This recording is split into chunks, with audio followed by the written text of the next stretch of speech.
Então, pessoal, continuando a nossa primeira aula, né? Como eu falei para vocês, o tempo tinha acabado e a gente vai dar continuidade nessa nossa segunda aula. E aí, no último slide, ficou aqui, né? A leitura não é apenas o entendimento de um leitor inserido na cultura letrada, mas uma relação de aspectos sociais e culturais que perpassam pela atividade intelectual, em que o leitor utiliza diversas estratégias baseadas em seu conhecimento linguístico, sociocultural e enciclopédico, né?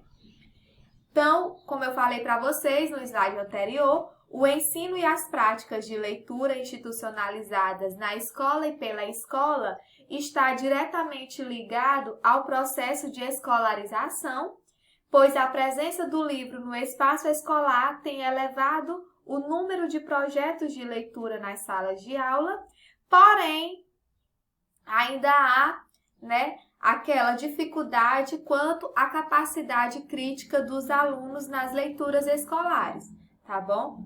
Então, é apontada essa dificuldade praticamente em todas as áreas de conhecimento, né? Como eu falei para vocês, em todos os níveis de ensino, e ainda há poucas propostas para minimizar essa defasagem dos alunos, tá bom? Então, vamos passar aqui para o nosso próximo slide, que diz, Kleiman afirma que para formar leitores é necessário gostar de ler, ou seja, é imprescindível que o professor também tenha o gosto pela leitura. Ilustra sua afirmação com o texto de Lionel Belleger. Em que se baseia a leitura? No desejo, né? Essa resposta é uma opção, é tanto resultado de uma observação como de uma intuição vivida. Ler é identificar-se com um apaixonado ou com um místico, é ser um pouco clandestino, é abolir o mundo exterior, despertar-se para uma ficção, abrir o parâmetro do imaginário. Ler é muitas vezes trancar-se no sentido próprio e também no sentido figurado. Continuando, é manter uma ligação através do tato, do olhar, até mesmo do ouvido. As palavras ressoam. As pessoas leem com seus corpos.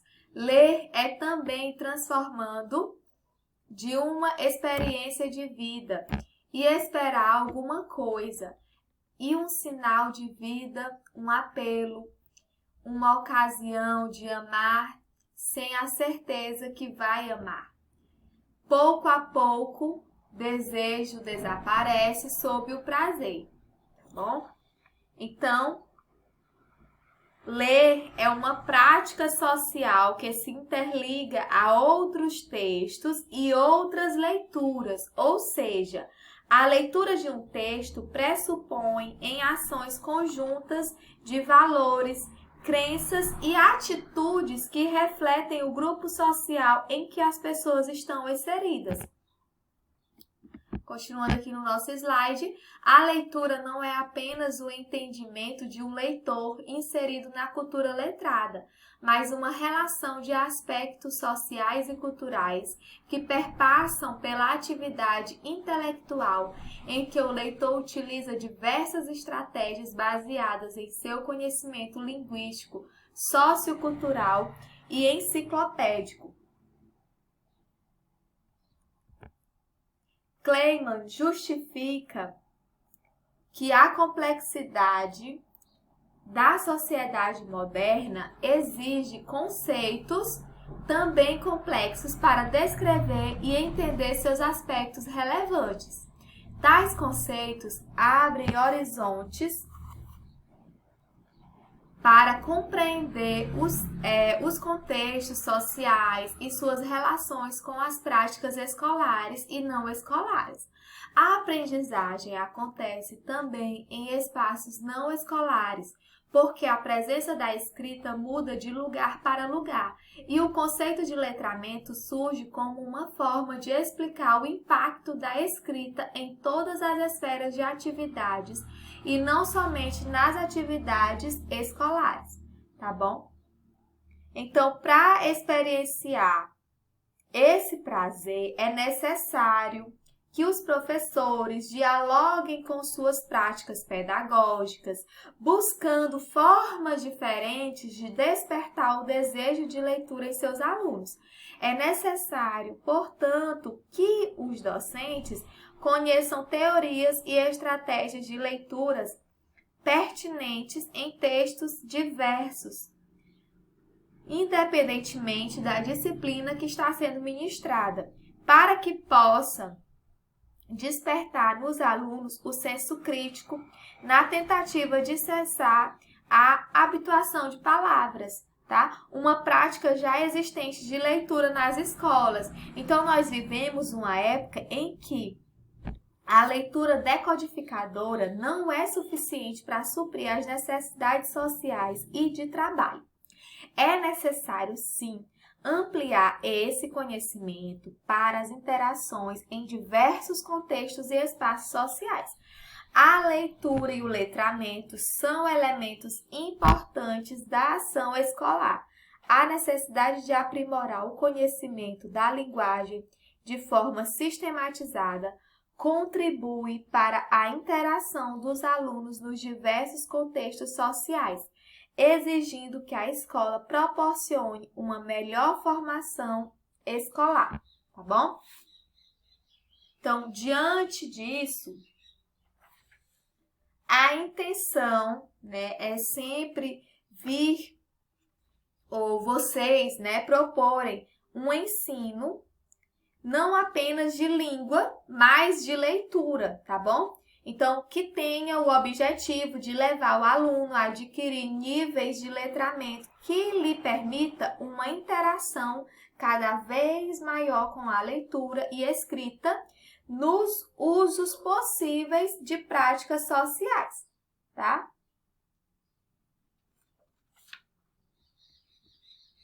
Vamos aqui para o nosso próximo slide. Conhecimentos prévios para a leitura. Para que o aluno consiga ler textos de forma proficiente, são apontados 3 tipos de conhecimento a serem ativados: o conhecimento linguístico, o conhecimento textual e o conhecimento de mundo. O ato de ler pressupõe conhecimentos que permeiam a compreensão e significado das palavras nos vários contextos comunicativos. Então, esses elementos de leitura estão diretamente ligados ao sentido do que se lê.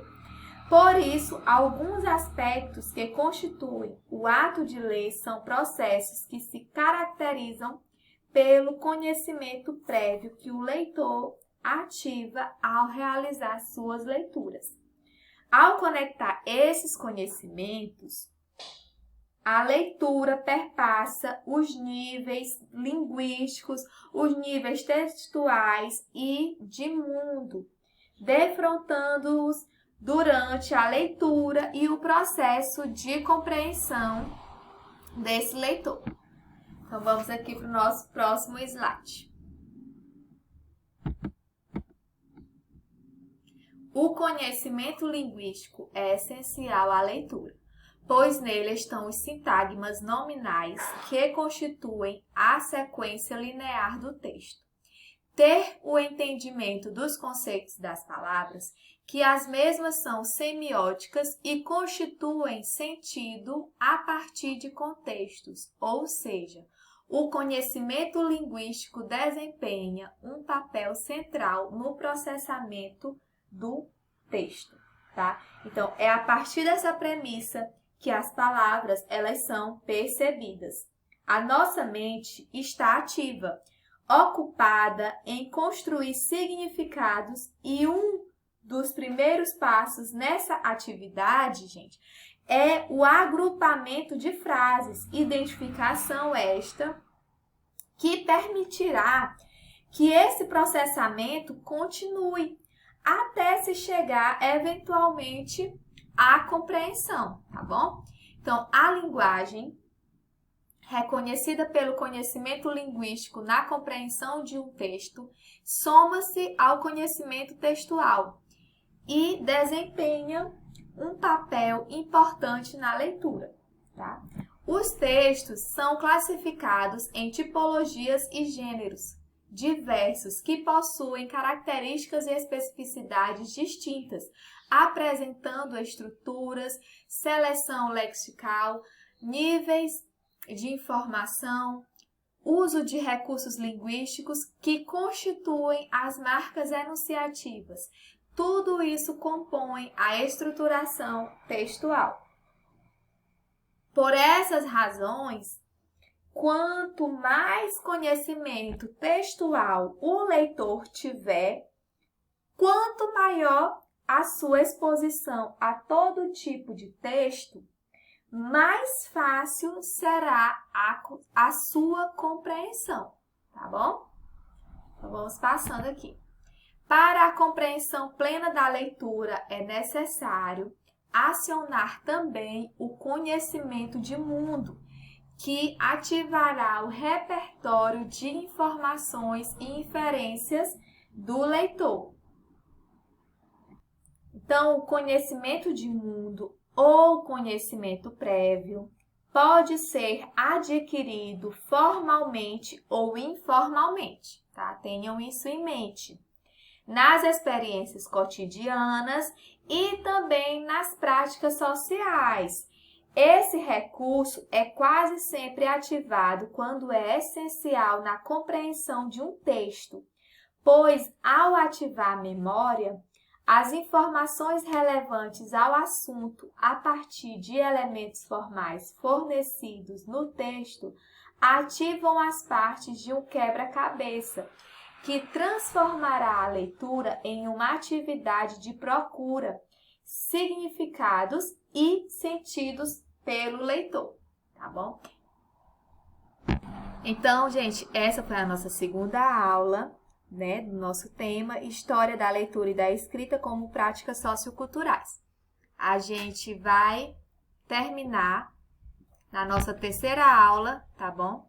Que vem logo a seguir, pois o tempo dessa já esgotou, tá bom? Vamos lá para a nossa terceira aulinha.